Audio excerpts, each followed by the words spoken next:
দেশ ও রাজ্যের সাড়া ফেলা সেরা খবরের ঝলক জানাবো আজকের বাছাই করা গুরুত্বপূর্ণ তাজা খবর। শুরুতেই হেডলাইন্স।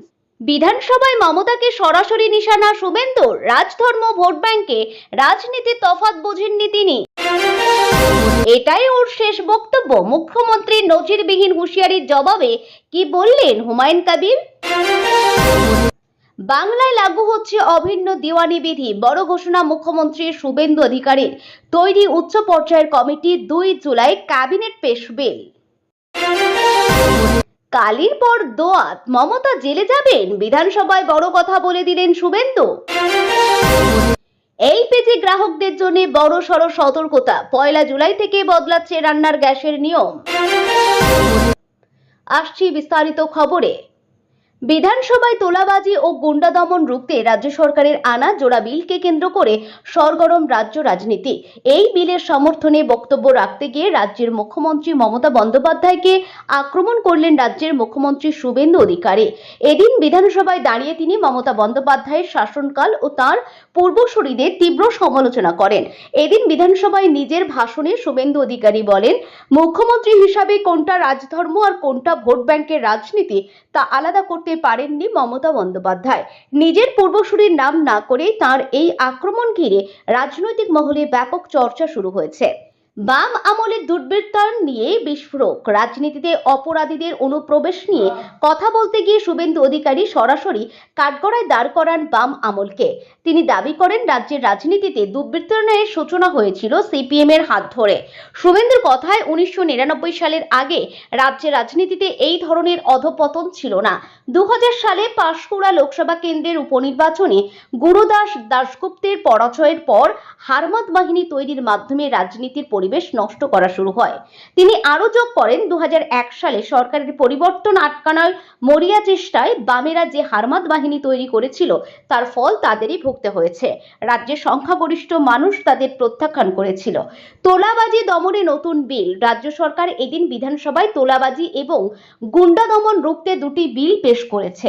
মুখ্যমন্ত্রী শুভেন্দু অধিকারীর দাবি, মহারাষ্ট্র, উত্তরপ্রদেশের মতো রাজ্যে অপরাধ দমনে এই ধরনের আইন ইতিমধ্যেই কার্যকর করা হয়েছে।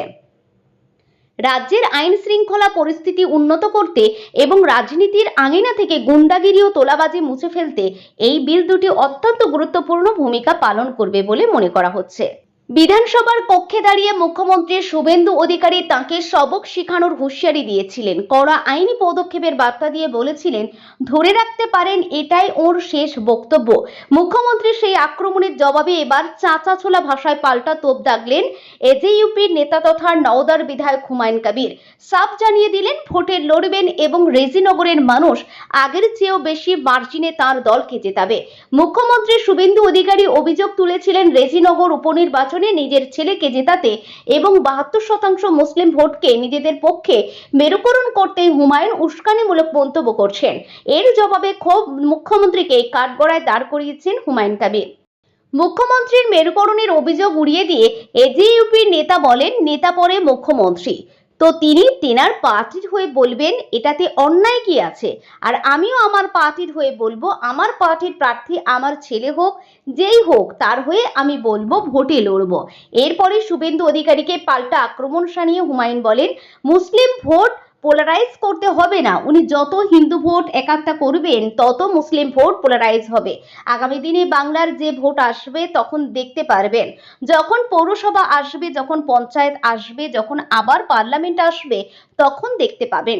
মমতা বন্দ্যোপাধ্যায়ের প্রসঙ্গ টেনে মুখ্যমন্ত্রীকে আক্রমণ। রাজ্যের প্রাক্তন মুখ্যমন্ত্রী প্রসঙ্গ টেনে শুভেন্দু অধিকারীকে একহাত নিয়েছেন হুমায়ুন কবির। তার স্পষ্ট বক্তব্য, উনি যদি প্রশাসনকে নিজের কবজায় রেখে যেভাবে মমতা বন্দ্যোপাধ্যায় রাজনীতি করেছিল, ক্ষমতা ধরে রাখার চেষ্টা করেছিলেন, তিনি যদি সেই রাস্তায় না হাঁটেন, আমি নিশ্চিত বলছি রেজিনগরে আমরা জিতব। তিনি মনে করিয়ে দেন, রেজিনগর বিধানসভায় আম জনতা উন্নয়ন পার্টি তৃণমূলকে 81,000 ভোটে হারিয়েছে, বিজেপিকে 59,000 ভোটে হারিয়েছে।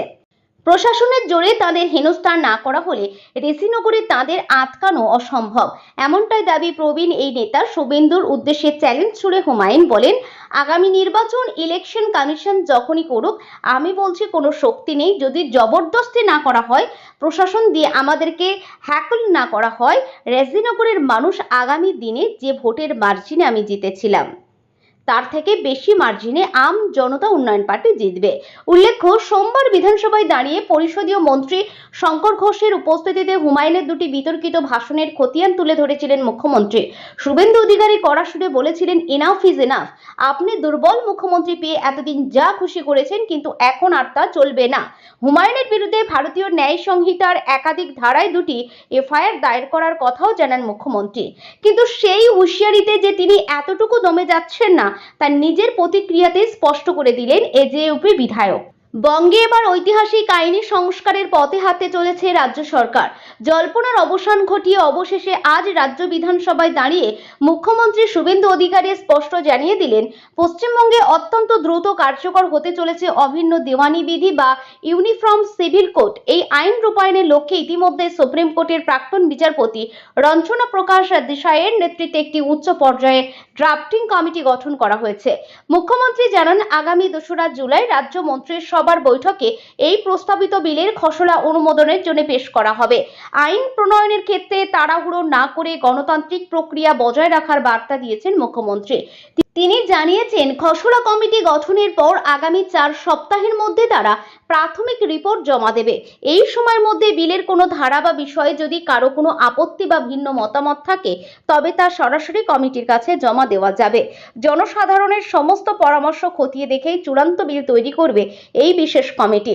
বিধানসভার অধিবেশনে মুখ্যমন্ত্রী বলেন, শ্যামাপ্রসাদ মুখোপাধ্যায়ের এক দেশ এক প্রধান এক বিধান স্বপ্নকে বাস্তবায়িত করতে আমরা প্রতিশ্রুতিবদ্ধ। উত্তরাখণ্ড, অসম ও গুজরাটের মতো বিজেপি শাসিত রাজ্যগুলি যেভাবে নির্দিষ্ট আইনি প্রক্রিয়া মেনে অভিন্ন দেওয়ানি বিধি এনেছে, ঠিক সেই পথ অনুসরণ করে বাংলায় এই বিল আনা হচ্ছে। বিয়ে, বিবাহ বিচ্ছেদ, লিভ ইন রিলেশনশিপ, উত্তরাধিকার ও দত্তক নেওয়ার মতো সামাজিক বিষয়গুলি এবার সব ধর্মের জন্য একই আইনের আওতায় আসবে। এদিন মুখ্যমন্ত্রী বিধানসভায় একটি অত্যন্ত গুরুত্বপূর্ণ বিষয়ে স্পষ্টীকরণ দিয়েছেন। তিনি পরিষ্কার জানিয়েছেন যে রাজ্যের আদিবাসী বা তফসিলি উপজাতি সমাজকে এই নতুন দেওয়ানি বিধির আওতা থেকে সম্পূর্ণ বাইরে রাখা হচ্ছে। আদিবাসী সমাজের নিজস্ব সংস্কৃতি, প্রাচীন ঐতিহ্য, ধর্মীয় রীতিনীতি অক্ষুণ্ণ রাখতে এই বিশেষ ছাড় দেওয়ার সিদ্ধান্ত নিয়েছে রাজ্য সরকার। নির্বাচনী ইস্তাহারে দেওয়া অন্যতম প্রধান প্রতিশ্রুতি রক্ষায় শুভেন্দু সরকারের এই তৎপরতা ঘিরে ইতিমধ্যেই রাজ্য রাজনীতিতে পারদ চড়তে শুরু করেছে। বিরোধী দল তৃণমূল কংগ্রেস ও বাম কংগ্রেস শিবির এই বিলের বিরোধিতা করতে পারে বলে মনে করছে রাজনৈতিক মহল। তবে সমস্ত বিতর্ক বিরোধিতাকে উড়িয়ে দিয়ে রাজ্য সরকার আগামী 2রা জুলাই মন্ত্রিসভার সবুজ সংকেত পাওয়ার পরই বিলটি পাশের জন্য বিধানসভার টেবিলে নিয়ে আসবে। আগেই তৃণমূল 2 ভাগে বিভক্ত হয়ে গেছে, আর তারপর 21শে জুলাই কারা পালন করবে সেই নিয়ে দুই তৃণমূলের মধ্যে তরজা অব্যাহত। এর মধ্যে কালীঘাটপন্থী তৃণমূল আগেভাগেই চলে গিয়েছিল ভিক্টোরিয়া হাউসের সামনে 21শে জুলাইয়ের সভার জন্য। উপস্থিত ছিলেন বেলেঘাটার তৃণমূল বিধায়ক কুণাল ঘোষ, ছিলেন দোলা সেনরা। কার অনুমতি নিয়ে সেখানে তারা গিয়েছিলেন, এই নিয়ে সোমবার বিধানসভা অধিবেশনে প্রশ্ন তুলেছেন মুখ্যমন্ত্রী শুভেন্দু অধিকারী। শুধু তাই নয়, প্রাক্তন মুখ্যমন্ত্রী মমতা বন্দ্যোপাধ্যায়কে নিয়েও দিলেন বার্তা।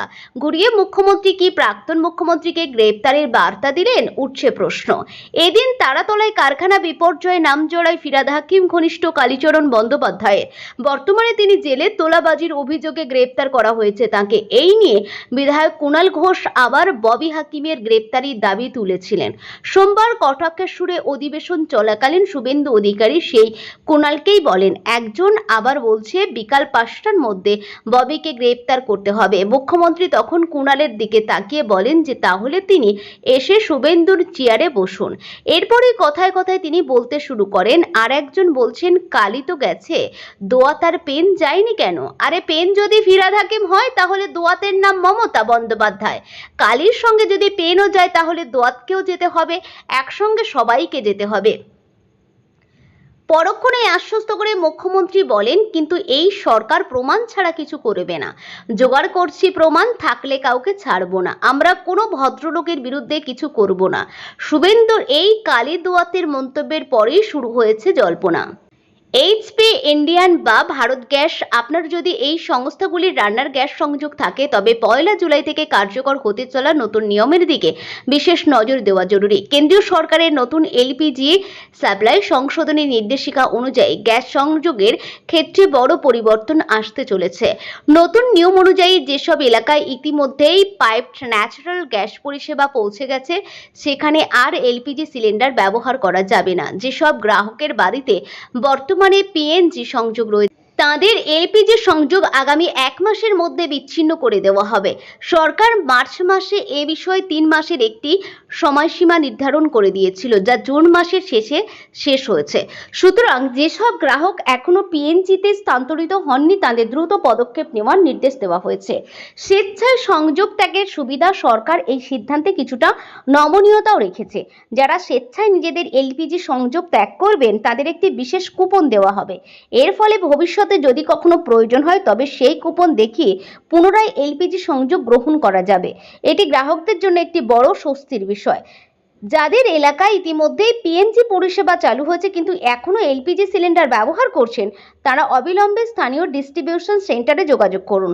নির্দিষ্ট সময়ের মধ্যে নিয়ম মেনে পিএনজি সংযোগে স্থানান্তর না হলে আপনার বর্তমান এলপিজি সংযোগটি স্থানীয়ভাবে বিচ্ছিন্ন হওয়ার ঝুঁকিতে পড়বে, যার ফলে সিলিন্ডার বুকিংয়েও বড় ধরনের সমস্যা দেখা দিতে পারে। সরকারের এই পদক্ষেপের মূল উদ্দেশ্য হলো যেসব এলাকায় পাইপলাইনের মাধ্যমে গ্যাস পৌঁছেছে সেখানে রান্নার গ্যাসের অপচয় কমানো এবং পরিষেবাটিকে আরও আধুনিক ও সুসংহত করা।